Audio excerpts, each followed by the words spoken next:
My name is Lisa. I'm 35 years old and work part-time. I live with my husband, Mark, and our daughter, Emma. Mark works in an office and Emma is in first grade. We bought an old house and still owe money on the mortgage. When Emma started school, I began working part-time to help pay off our mortgage. Mark is the older child in his family, but his younger sister, Nancy, got married before us and moved into their parents' house to take care of their father. Initially, it seemed like Mark's father was open to anyone inheriting the house, but Nancy, who married first, pushed Mark out, saying, "I'm looking after Dad, so the house should be mine." When Nancy moved into her parents' house after her mother passed away, her father was still healthy and didn't need her care. The house was impressively large with a beautiful gate and spacious land, which amazed me when I visited it before marrying Mark. I couldn't help but wonder if Mark's parents were wealthy. During our dating days, Mark didn't seem to come from a wealthy background, so seeing his parents' grand house was a surprise. Mark explained that his grandfather had been wealthy, but financial difficulties arose during his father's time. Despite its size and prime location in a residential area, Mark described his parents' house, inherited from his grandfather, as old-fashioned and not very comfortable to live in. He joked that even if they sold it, its value due to the large plot of land was remarkable. I understand somewhat why Nancy kicked Mark out and made him live in her parents' house. She wants to feel happy owning this land and house. But I'm not sure if Nancy actually owns the property and house now. When Mark and I got married, he promised me that since Nancy would take care of his father, I wouldn't have to worry about taking care of my father-in-law in the future. Because of this, we decided to buy our current house. It seemed right that Nancy, who would care for her father, would inherit the house. Even from my father-in-law's perspective, he would probably feel more comfortable being cared for by his daughter if he became bedridden and needed care in the future, rather than by me, his daughter-in-law. However, when we visit my in-laws' house for Christmas or summer holidays, Nancy seems to treat her father poorly. Even during meals, my father-in-law is treated like he doesn't belong.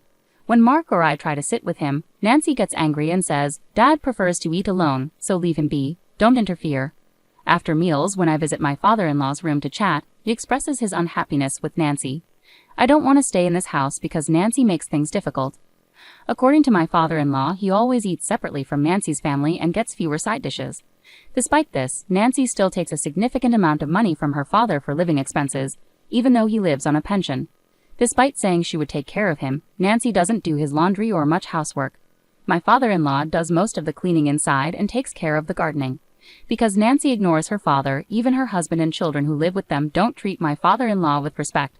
When my father-in-law, who doesn't drive, asked Nancy's husband if he could drive him to the horse race track on his day off, he was treated as if his request was absurd. "I'm not your driver. If you want to go to the races, take a taxi. If you have money to spend on horse racing, use it for our living expenses." My father-in-law said this jokingly because he was bored, but he was strongly scolded. Nancy's 10-year-old son is cheeky and seems to tease my father-in-law. "Grandpa, stay away. You smell. Don't come out of your room." Even though they've lived together since he was born, my father-in-law seems to have no memory of ever holding him. When my daughter visits, he dotes on her and talks with a hint of loneliness. "You're my only grandchild."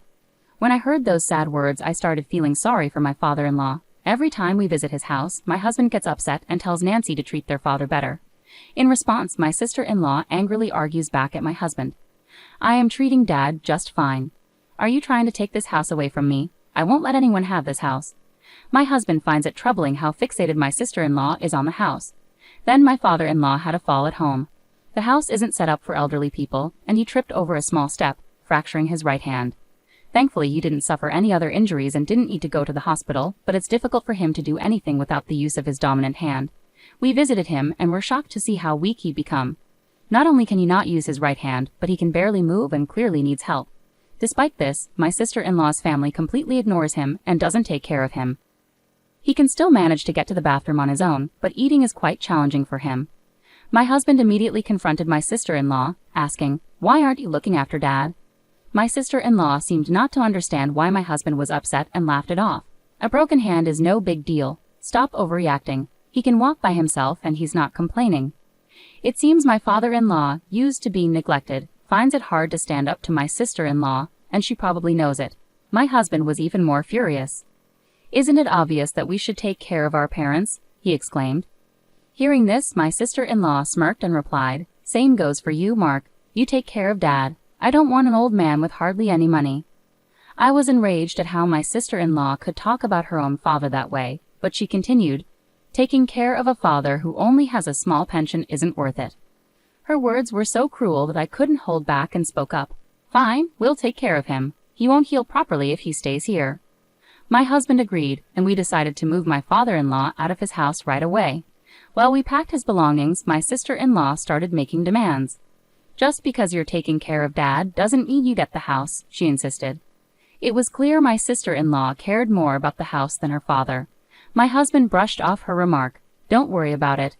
I already bought a house. I don't need this one. Do whatever you want with it, my sister-in-law said, seeming relieved. While we prepared for my father-in-law's move, neither she nor her husband helped. Instead, they seemed focused on checking his belongings for anything valuable. It appeared they were benefiting from his pension, which would end once he left. They hoped to find something valuable to sell, but there were no treasures to be found. When my father-in-law left his old house, my sister-in-law and her family didn't even say goodbye. They were so cold. But when he arrived at our house, he seemed to brighten up as he happily played with my daughter. It was like he was a different person compared to when he was living with them. We gave him a room that wasn't being used, but because the move was sudden, we hadn't made any preparations. I'm sorry we didn't know earlier. We could have renovated, added handrails, and removed any steps. I apologized to him. I wasn't fully prepared. I'll install the handrails and take care of it soon. To my surprise, my father-in-law also apologized. I'm sorry for causing you worry too. I wonder if $200 million will be enough to cover caring for me and to look after my horses, he joked. I couldn't help but laugh. Horses, you say? I chuckled, knowing there was no way I could take something as fanciful as horses and $200 million seriously. Deciding to play along with his joke, I replied, I'm not sure how much it costs to take care of horses, but taking care of you will definitely cost more. I didn't understand why he brought up horses, but I thought his joke was just something wealthy people might say. However, when I saw my father-in-law's worried expression after my reply, I began to wonder if he found my joke funny.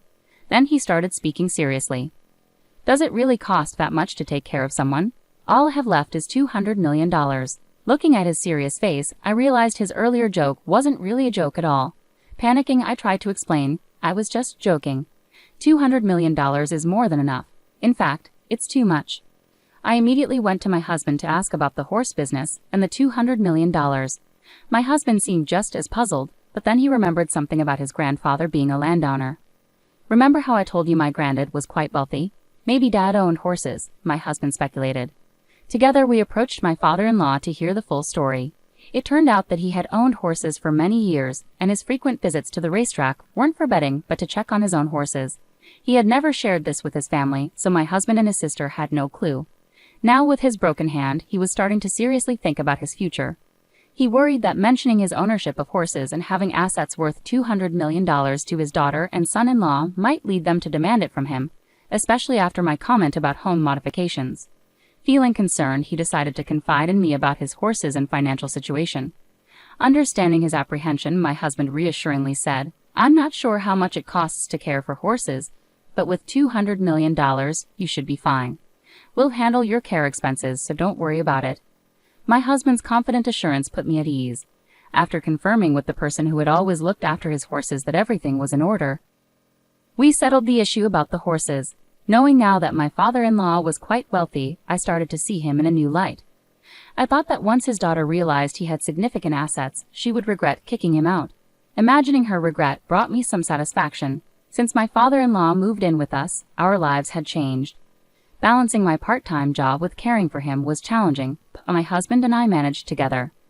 Having my father-in-law at home brought new joy to my daughter, who found a new conversation partner in him. He seemed happier too. His walking had improved since moving in, and even before we finished the home modifications, he could walk slowly with a cane. Though his broken hand was still healing, he was practicing eating with his left hand. Back at his old home, his nephew would complain whenever he left his room, so he didn't move around much. When he tried to go to the racetrack, his son-in-law seemed annoyed. This lack of activity might have contributed to his muscle weakness and fall. On sunny days, he could now take walks with my daughter's help. I had been so focused on his recovery that I hadn't thought much about my sister-in-law. However, 3 months after my father-in-law moved in with us, she called in a panic. Is Dad there? Get him on the phone right away. At that moment, my father-in-law was out for a walk with my husband and daughter.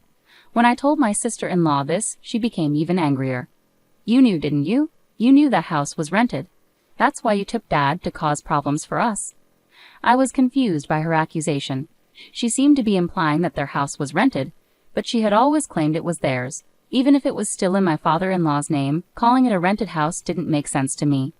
As I struggled to respond, my sister-in-law became more agitated. Some guy claiming to be the landlord of our family home showed up, saying I'm behind on rent and that I need to either pay up or leave. My confusion deepened. When she mentioned the landlord of their home, I wondered if he had come to collect rent from my sister-in-law.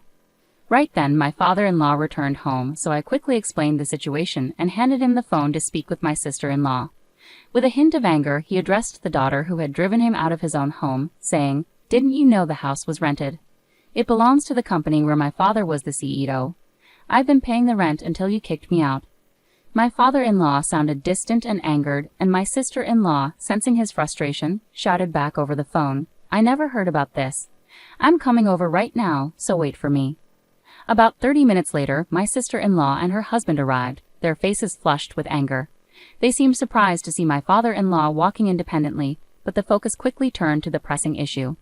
As my sister-in-law erupted again, she accused, "You said the family land belonged to us, Dad. Did you deceive me?" Smirking slightly, my father-in-law responded, "I didn't deceive you. I just didn't tell you because of how you've been treating me."